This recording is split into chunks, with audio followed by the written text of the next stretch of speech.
Voilà une belle initiative en faveur de l'insertion à Mulhouse. Le club de football de l'AS Coto a signé un partenariat avec l'IM-Pro d'Isaac qui accueille des personnes en situation de handicap. Ces dernières peuvent découvrir les entraînements de football. En échange, le club peut utiliser des salles ou des véhicules du centre d'insertion. Florence Grandon, Eric Leinefer. Tu couvres avec l'aluminium et ensuite tu mets les frites dessus. Atelier cuisine pour ces jeunes atteints de handicap mental pour les aider à être de plus en plus autonomes au quotidien. Chaque jeune a son projet, a ses objectifs. Par exemple, Yacine, lui, ça sera plus orienté vers la cuisson et Adlan, ça sera plus de l'apprentissage dans le magasin, à se retrouver dans les rayons. Les apprentissages sont personnalisés et on tient compte aussi de leurs envies. Boisdoux, leur éducateur, a monté un partenariat avec le club de foot l'AS Coto.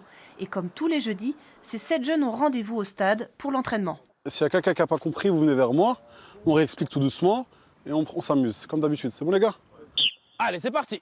Le club de foot paye une grosse partie de leur licence, c'est le seul aspect financier. Le reste, c'est de l'échange. Véhicule contre terrain de foot, tout le monde y gagne.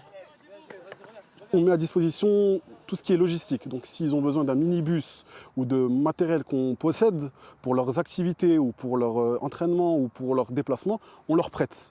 Et nous, en échange, on a des entraînements par semaine. On a les coachs qui viennent soutenir les jeunes et qui viennent les coacher pendant les tournois. L'entraîneur joint souvent le geste à la consigne. C'est ainsi plus clair pour les jeunes handicapés. Avec le ballon, il y a une relation avec le corps et le ballon. C'est le plus important au football. Ici, on va travailler. Du coup, vous allez prendre le ballon par groupe, vous déplacez avec le ballon, touchez le ballon le plus de fois possible. Ils avaient tendance à abandonner. Ça s'efface de plus en plus. Comme l'exercice qu'on a pu faire là il y a quelques minutes, c'était top. Ça se passe super bien parce qu'ils sont motivés. On fait du contrôle, des passements de jambes, du tir au but, la vitesse, etc. J'ai réussi à m'améliorer. Pour marquer le but, pour donner la médaille ou la Coupe du Monde. Le projet prend de l'ampleur. Certains entraîneurs suivent une formation en sport adapté. Un deuxième jour d'entraînement va être rajouté et les meilleurs pourront rejoindre une équipe de valides de l'AS Coto.